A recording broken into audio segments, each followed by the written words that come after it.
하나님의 말씀은 요한복음 8장에서 봅니다. 요한복음 8장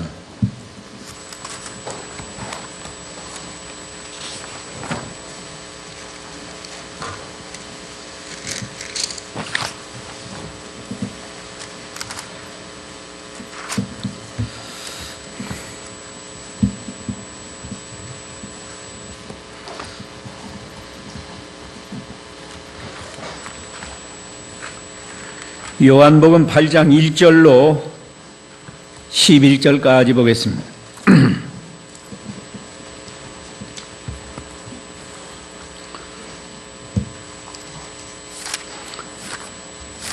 1절 예수께서 올리브 산으로 가셨다.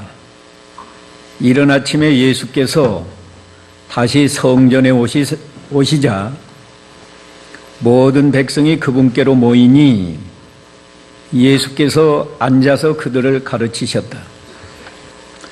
서기관들과 바리새인들이 간음하다가 붙잡힌 여자를 끌고 와서 가운데 세우고 예수께 묻기를, 선생님, 이 여자가 간음하다가 현장에서 붙잡혔습니다. 모세는 율법에서 이런 여자들을 돌로 치라고 우리에게 명령하였는데 당신은 무엇라고 말하시겠습니까? 하였으니 그들이 이렇게 말한 것은 그분을 시험하여 그분을 고소하려는 것이었다. 그러나 예수께서는 몸을 굽혀 손가락으로 땅에 쓰셨다. 그들이 그분께 묻기를 계속하니 이에 몸을 일으켜 그들에게 말씀하시기를, 너희 가운데 죄 없는 자가 먼저 이 여자에게 돌을 던져라 하시고 다시 몸을 굽혀 땅에 쓰셨다. 그들이 그 말을 듣고 양심의 가책을 느껴 어른들로부터 시작하여 마지막까지 하나씩 떠나간다. 그리하여 예수께서 혼자 남으시고 그 여자는 그대로 그 가운데 있었다. 예수께서 일어나서 그 여자에게 말씀하시기를, 여자야, 그들이 어디에 있느냐? 너를 정죄하는 자가 아무도 없느냐? 하시니 그 여자가 말하였다. 주님, 아무도 없습니다. 예수께서 말씀하시기를, 나도 너를 정죄하지 않으니 가거라. 그리고 이제부터 더 이상 죄를 짓지 마라 하셨다. 거기까지 봤습니다. 오늘 이 말씀을 통해서 간음한 여자로 예수님을 시험했다, 이런 내용으로 진리를 증거하겠습니다. 우리가 잘 아는 대로 예수님은 말씀이 육신이 되어 오신 하나님이십니다. 성자 하나님이 구약시대에는 말씀으로 역사하셨는데 그 말씀이 육신으로 화해서 사람의 몸을 입고 이 땅에 오셨어요. 예수님은 사람이지만 하나님입니다. 또 예수님은 성령의 능력으로 동정녀 마리아에게 잉태해서 태어나셨기 때문에 예수님은 나실 때부터 죄가 없었습니다. 예수님은 죄가 없는 참 사람이셨어요. 참 하나님이시고 참 사람이신 예수님이 이 죄악 세상에 오신 것은 우리 죄인을 구원하려고 오셨습니다. 그래서 예수님을 그리스도라는 말은 구세주라는 말인데 예수님은 그리스도, 구세주이셨습니다. 그 예수님이 30세쯤 될 때까지는 평범한 사람으로 그 아버지 요셉, 어머니 마리아를 모시고 나사렛에서 사시다가 이제 하나님의 정한 때가 되니까 죄인들을 구원하는 일을 공적으로 시작하셨고, 지금은 거의 그 일을 한 3년 반 했는데, 3년 반이 거의 다 되어갈 때 예루살렘 성전에 예수님이 들어가시니까 백성들이 모여들었고, 예수님은 그들에게 천국 복음을 전하고 가르치셨습니다. 하나님의 아들 그리스도가 마땅히 할 일을 하시는 건데, 그때 서기관과 바리새인들이 간음하다가 붙잡힌 여자를 데리고 와서 예수님을 시험했습니다. 오늘 이 말씀을 통해서 이 종교 지도자들이 예수님을 시험하신 일과, 두 번째는 예수님이 행하신 일과, 세 번째는 마땅히 죽어야 할 이 여자가 구원받은 일에 대해서 진리를 증거하겠습니다. 예수님은 말씀만 가르치신 것이 아니고 3년 반 동안 놀라운 이적을 많이 행했습니다. 그 이적들을 행하신 것은 사람들을 위해서 이적을 행한 것보다 예수님 자신이 하나님의 아들이시며 죄인을 구원하러 오신 그리스도이신 것을 증거하기 위해서 많은 이적을 행했어요. 그 내용이 요한복음 5장 36절 한번 보시죠. 무엇 때문에 예수님이 이적을 행했나? 요한복음 5장 36절. 내게는 요한의 증언보다 더 큰 증언이 있으니 아버지께서 내게 주셔서 완성하도록 하신 일들, 곧 내가 하는 이 일 자체가 아버지께서 나를 보내셨음을 나를 위하여 증언한다. 예수님이 행하시는 일들, 놀라운 이적들, 이것은 아버지께서 나를 보내셨음을 나를 위해서 증언한다. 근데 오늘날 성도들은 반대로 생각합니다. 예수님이 문둥이를 불쌍히 여겨서 문둥병을 고쳐줬다.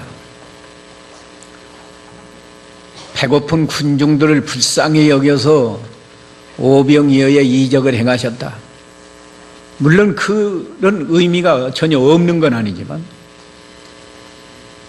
진짜 목적은 예수님이 죄인을 구원하러 오신 하나님의 아들이신 것을 증명하기 위해서 그런 이적을 행했어요. 문둥병과 같이 더러운 죄인을 예수님이 구원해서 깨끗게 하신다. 예수님이 생명의 떡이 되어서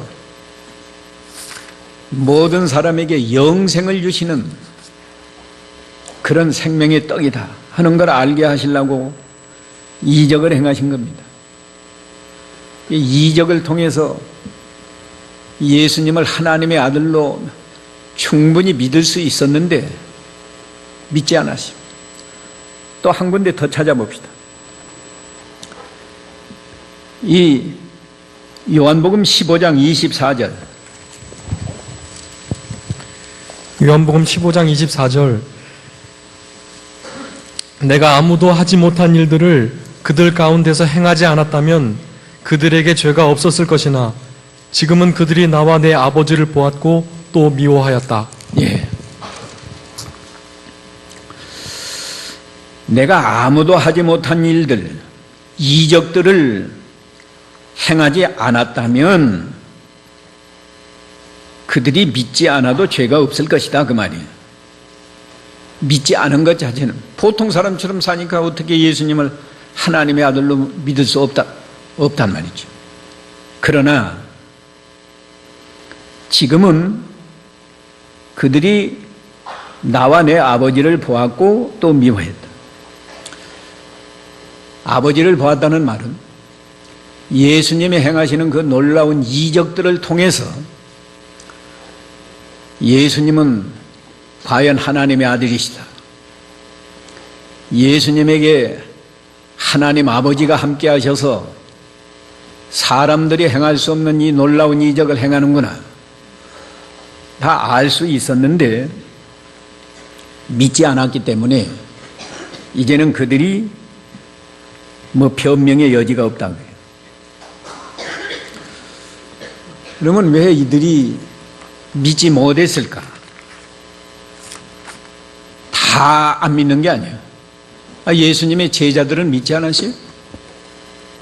그런데도 이 서기관과 바리새인들은 그 당시에 하나님을 잘 섬긴다고 생각하는 유대교 지도자들인데 왜 그들이 예수님을 믿지 못했을까?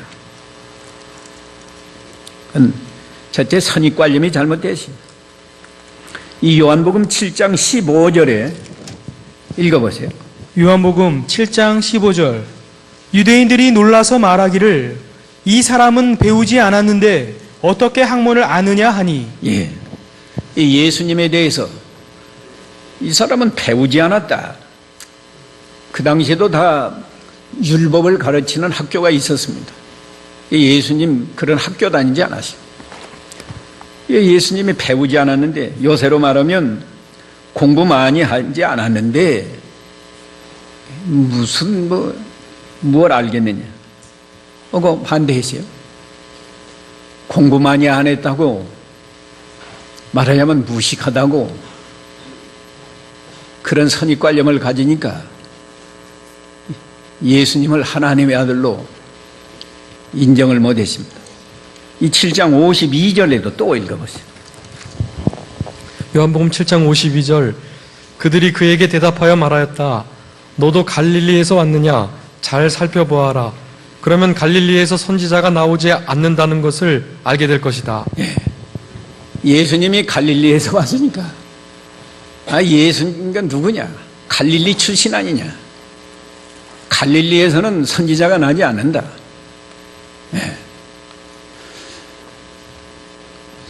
예수님의 고향이 갈릴리라고 그런 선입관념에 가져가지고 판단하니까 예수는 선지자가 아니다. 하나님의 아들은 그만두고 선지자도 아니다. 또 공부를 많이 하지 않았기 때문에 무식한 사람이고 무슨 믿을 수 없다. 또 마태 13장 55절에는 그 가정이 변변치 않다고 해요. 목수 아들이다. 마태복음 13장 55절부터 한번 읽어보세요. 마태복음 13장 55절. 이 사람은 목수의 아들이 아닌가? 그의 어머니는 마리아이고 그의 형제들은 야고보와 요셉과 시몬과 유다가 아닌가? 또 그의 누이들은 모두 우리와 함께 있지 않은가? 그런데 이 모든 것들이 어디에서 이 사람에게 왔는가 하고 그들이 예수님을 배척하였다. 배척했다는 거예요. 이게 가정을 보니까 훌륭한 집안이 아니고 그저 목수일하는 그런 집안 아들이라는 거예요. 공부를 많이 했는가 보니까 공부도 안 했다고요. 그 사람의 출신지를 보니까 또 갈릴리라는 거예요. 그런 선입관념을 가지고 예수님을 바라보니까 예수님을 도무지 하나님의 아들로 믿을 수 없었습니다. 믿지 않을 뿐만 아니라 예수님을 시기해서 잡아 죽이려고 그랬어요. 마태복음 27장 17절에 보면 빌라도가 다 눈치를 챘습니다.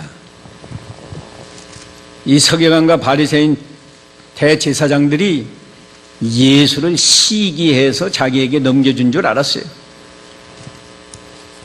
왜 시기를 했을까?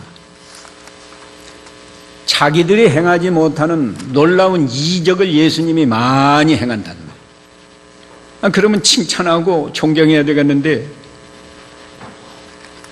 자기들이 행하지 못하는 이적을 예수님이 행하니까 그래서 시기하고 또 순진한 군중들은 예수님을 많이 따라다닌다는 거예요. 5,000명, 3,000명씩 따라다니고 그러니까 시기가 나서 예수를 잡아 죽이려고 하고 이번에도 고소할 틈을 찾기 위해서 예수님을 시험한 거예요. 그냥 보통 시험한 게 아닙니다. 어떻게든지 이 예수를 고소해서 감옥에 가두든지 죽이든지 해야 되겠는데 그런 틈을 얻으려고 시험을 한 겁니다. 시험한 내용은 뭔가? 오늘 본문 4절에 선생님, 이 여자가 간음하다가 현장에서 붙잡혔습니다. 모세는 율법에서 이런 여자들을 돌로 치라고 우리에게 명령하였는데 당신은 무엇라고 말씀하시겠습니까? 네. 이게 예수님을 시험한 건데 여기에 큰 함정이 있어요. 그냥 보통 예수님이 어떻게 대답할까? 뭐 그런 정도가 아닙니다. 무슨 함정이 있는가? 모세가 간음하는 여자는 돌로 치라고 했단 말이에요. 근데 예수님은 뭐라고 답변하시겠습니까? 돌로 치라고 해도 걸리고 치지 말라고 해도 걸리고 양통으로 다 걸리게 돼 있다. 왜 걸리는가? 예수님이 나는 죄인을 부르러 왔다. 내가 의인을 부르러 온 것이 아니고 죄인을 부르러 왔다. 평상시에 이렇게 말씀하시고 세리와 죄인들이 오는 것을 다 영접하고 그들과 함께 식사도 하고 천국 복음을 그들에게 가르쳐주고 그랬단 말이에요.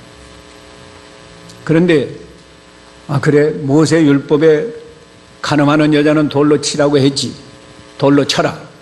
만일에 그런다고 하면 그 즉시 이 서기관과 바리새인들은 당신이 의인을 부르러 온 것이 아니고 죄인을 부르러 왔다고 내내 말해놓고 이제는 돌로 치라고 하느냐?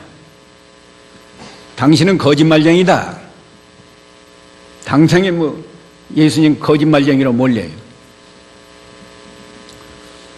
언제는 세리와 죄인들을 영접하고 그게 다 위선이다. 실제는 이렇게 돌로 쳐서 죽이라고 하면서 위선자다 하고 비난할 거고 그 외에도 정치적으로도 예수님을 공경에 빠뜨릴 수 있어요. 왜냐하면 그 당시 유대 나라는 로마 정부의 식민지요. 식민지로 있기 때문에 사형을 집행할 권리가 유대 나라에 없어요.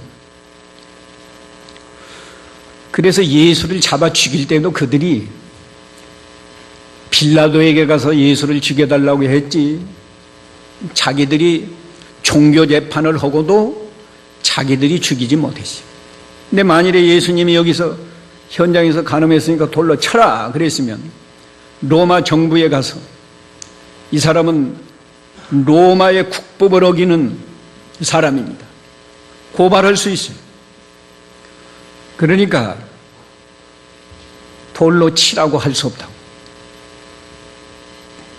그러면 돌로 치지 말아라. 예수님이 말씀한 대로 나는 죄인을 구원하러 왔으니까 돌로 치지 말아라. 그러면 또 어떻게 되는 거예요? 그러면 또 그 당장에 이거 봐라. 모세가 하나님께 받아서 우리에게 전해준 율법은 이 간음한 여자는 반드시 돌로 쳐서 죽이게 되어 있는데 모세 율법을 어기지 않느냐. 모세 율법을 어기는 사람이 무슨 하나님의 아들이고 그리스도가 되겠느냐. 당장에 또 예수님 비난하고 악선전하고 매장시킬 수 있어요. 그렇기 때문에 서기관과 바리새인들은 이번에야말로 예수님이 빠져나갈 구멍이 없다. 치지 말라고 해도 걸리고 치라고 해도 걸리고 빠져나갈 구멍이 없다. 아주 좋은 기회를 만났다. 그렇게 생각하면서 예수님을 시험하고 재촉했습니다. 그러면 예수님은 어떤 반응을 보이셨는가? 예수님은 그 6절에 보면 예수께서는 몸을 굽혀 손가락으로 땅에 쓰셨다 그랬어요.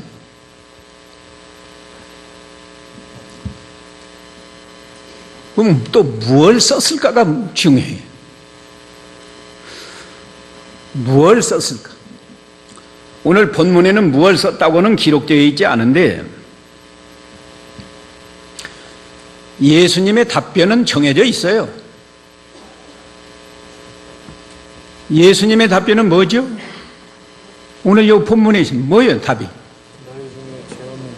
누구든지 죄 없는 자가 먼저 돌을 들어 치라. 그게 예수님의 답변이라고. 치지 말라는 게 아니에요. 치는데 죄 없는 자가 먼저 돌을 들어서 치라. 그 말씀을 왜 바로 하시지? 그 말씀 하기 전에 땅에다가 글씨를 썼다고 하는 것은 그들이 너희가 다 죄인이다 하는 것을 알게 하시려고 땅에다 쓰신 거예요. 그러면 본문에는 안 기록되어 있지만 실제로 예수님이 무엇을 쓰셨을까? 거기 모인 무리들이 다 너희가 죄인이다 하는 걸 알게 하시는 말씀이 어디에 있는가?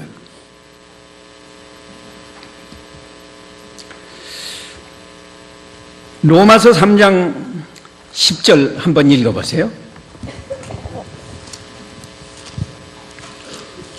로마서 3장 10절 이와 같이 기록되어 있다. 의인은 없나니 하나도 없으며 깨닫는 자도 없고 하나님을 찾는 자도 없다. 기록되기를 그러지 않았어요? 성경에 기록되어 있다고요. 로마서 3장 10절 이하에 있는 말씀은 시편 14편 1절로 3절에 있는 내용을 인용해서 기록한 거예요.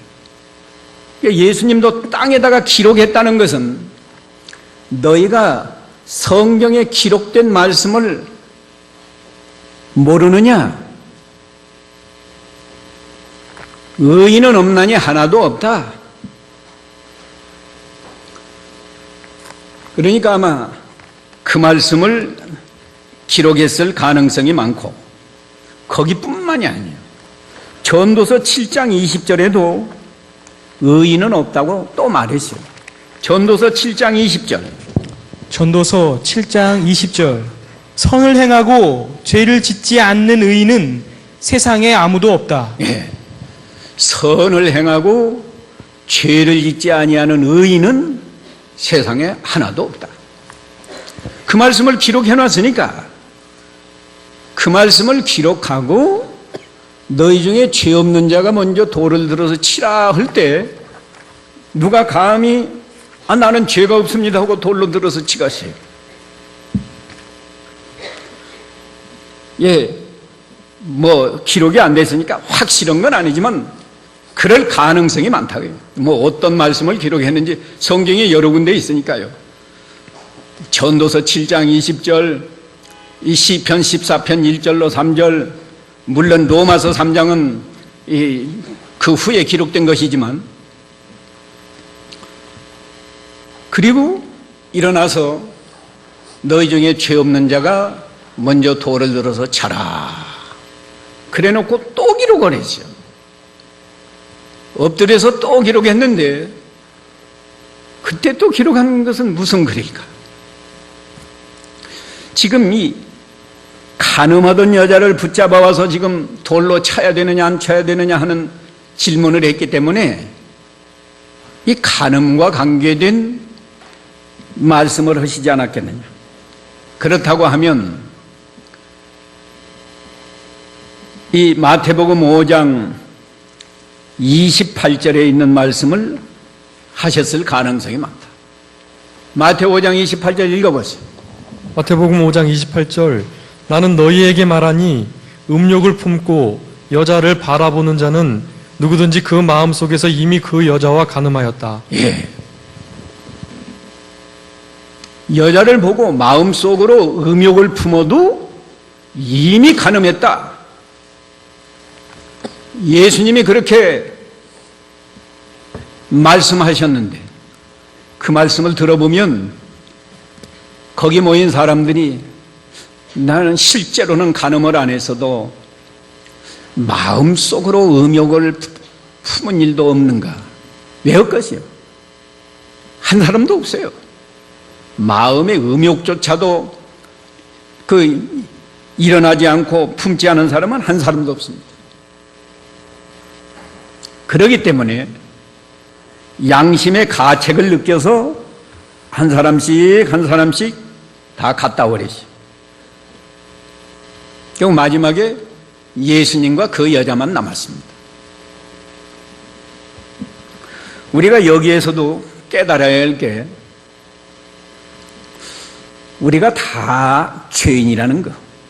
예? 우리가 다 죄인이에요.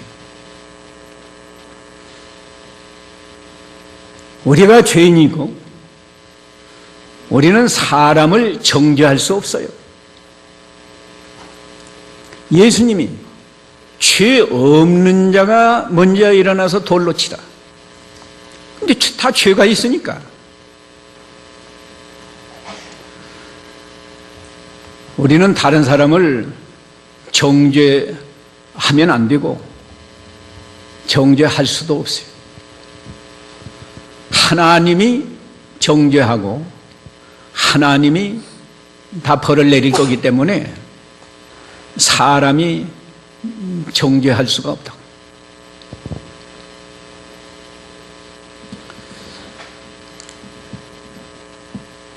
그다음에 이 현장에서 간음한 여자가 구원받았는데 오늘 7절에 보면 8절 다시 몸을 굽혀 땅에 쓰셨죠. 그 다음에 그들이 그 말을 듣고 양심의 가책을 느껴 어른들로부터 시작하여 마지막까지 하나씩 떠나갔다. 그리하여 예수께서 혼자 남으시고 그 여자는 그대로 가운데 있었다. 예수께서 일어나서 그 여자에게 말씀하시기를 여자야 그들이 어디에 있느냐 너를 정죄하는 자가 아무도 없느냐 하시니 그 여자가 말했다. 주님 아무도 없습니다. 예수께서 말씀하시기를 나도 너를 정죄하지 않으니 가거라. 그리고 이제부터는 더 이상 죄를 짓지 마라. 이것이 이 죽을 수밖에 없는 이 여자가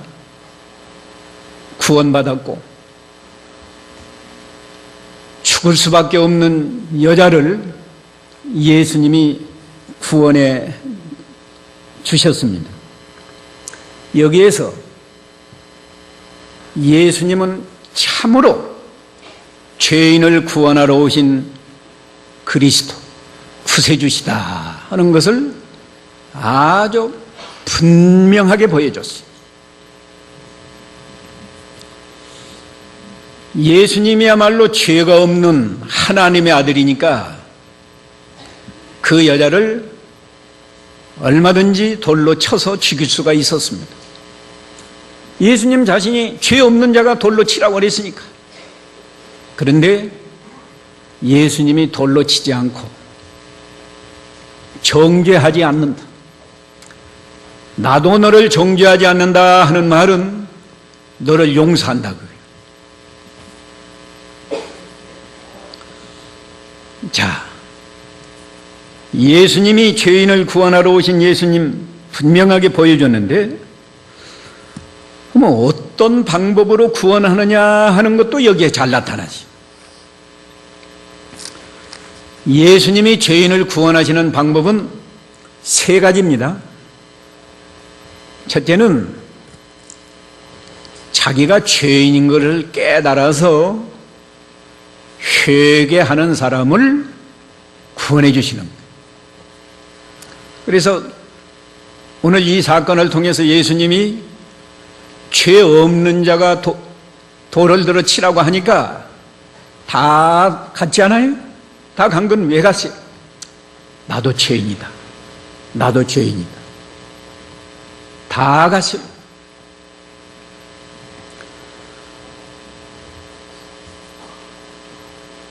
이 여자가 얼마나 회개를 많이 했겠어요. 현장에서 간음하다가 붙잡혀 왔으니까 오리발 내밀 수도 없어요. 나는 그런 죄를 범한 일이 없습니다. 거짓말할 수도 없는 상황. 또 율법에 돌로 들어서 쳐서 죽이라고 했기 때문에 사실은 돌에 맞아 죽어도 항변할 수 없어요. 그건 당연한 거예요. 지금 그런 상황인데 얼마나 회개를 깊이 했겠어요. 내가 어쩌다가 상황은 모르겠어요. 어쩌다가 이런 죄를 범하고 이 많은 사람 앞에 지금 끌려와서 사람들이 비난하고 율법에 의해서 당연히 돌에 맞아 죽어야 할 죄인, 얼마나 회개를 많이 했겠어요. 예수님은 그걸 다 보셨기 때문에 나도 너를 정죄하지 않는다 한 것이지 무조건 용서해 준다가 아니에요. 그러니까 예수님이 죄인을 구원하러 오셨지만 죄인들을 무조건 구원해 주는 게 아니고 자기가 죄인인 걸 깨닫고 회개하는 자를 구원해 주신다고. 마가복음 1장 15절에 보면 예수님이 처음 복음을 전파하실 때 하나님의 나라가 가까웠으니 회개하고 복음을 믿으라. 그것이 예수님 전도의 제1성.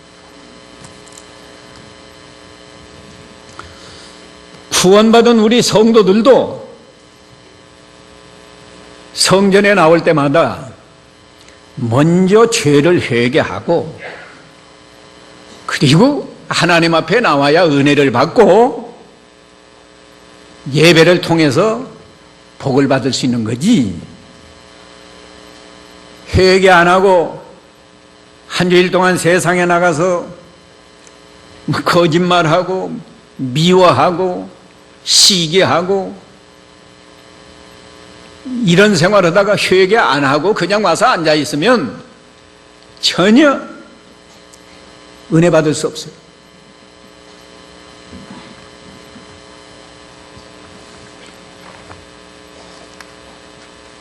너희 중에 죄 없는 자가 먼저 돌을 들어서 치라. 그리고 땅에다가 뭘 2번 쓰셨는데 말씀하시기 전에 쓰고 말씀한 다음에 쓰고 자기들이 다 죄를 느껴서 현장에서 가늠한 여자도 돌로 칠 수가 없어서 다 갔다고.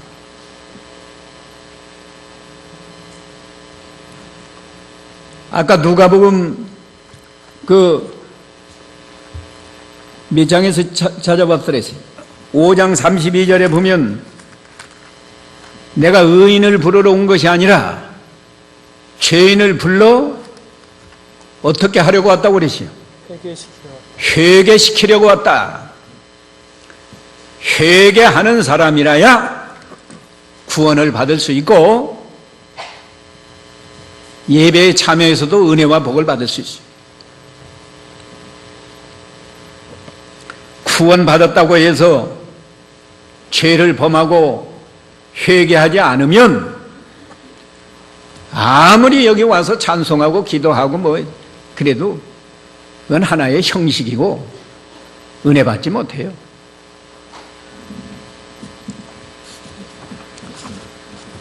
두 번째는 죄를 회개하고 사죄의 복음을 믿어야 구원 얻어요. 나도 너를 정죄하지 않는다 하는 것은 죄를 용서한다는 뜻이. 그리스도의 복음은 사죄의 복음입니다. 뭐 죄인이 어떻게 구원받아요? 죄를 용서받는 것이 구원받는 거예요. 그러니까 우리가 이 사죄의 복음, 예수님이 나도 너를 정죄하지 않는다, 나도 너를 용서한다고 말이에요. 특별히 거저 용서가 아니고 예수님이 속죄양으로 죽어주셔서 우리 죄값을 예수님이 대신 담당하시기 위해서 십자가에 달려 죽으셨다. 그렇게까지 해서 우리 죄를 용서해 주는 거예요. 이것을 믿어야 구원하는 거라고. 여기 나온 분들은 다 나는 예수 믿고 구원받았다고 생각하고 나와 있는 건데, 정말 사죄의 복음을 믿는다고 하면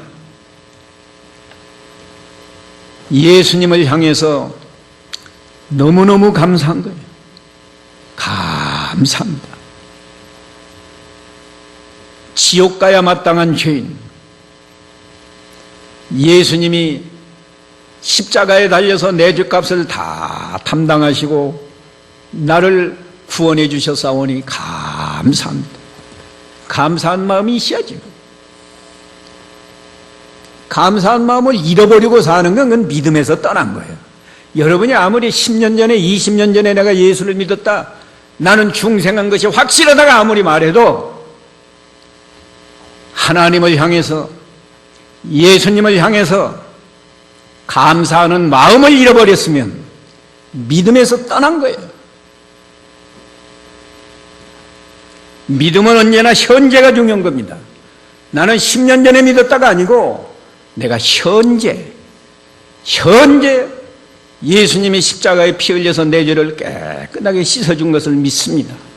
현재 믿으면 현재 내 마음속에서 하나님께 감사하는 마음, 예수님을 진정으로 사랑하는 마음, 그것이 마음에서 저절로 나와야 돼요. 그런데 오늘날 기독교 신자가 이 은혜를 다 잃어버렸어요. 형식적으로 몸만 교회 왔다 갔다 하는 거예요.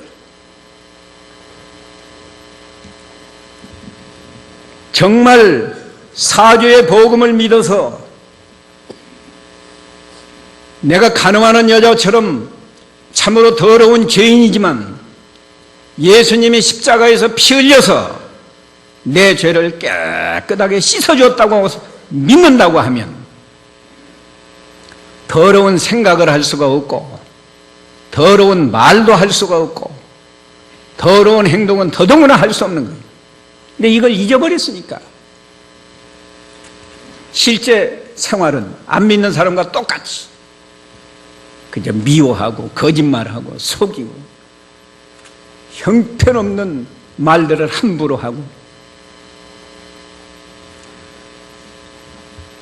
예수님은 마음으로 음욕을 품었으면 간음한 여자라고 했는데 마음은 다른 사람이 보지 못하니까 별의별 생각을 다 하는 거예요. 미워하면서도 미워하지 않는 척하고 시기하면서도 시기하지 않는 척하고, 이게 무슨 기독교인이야?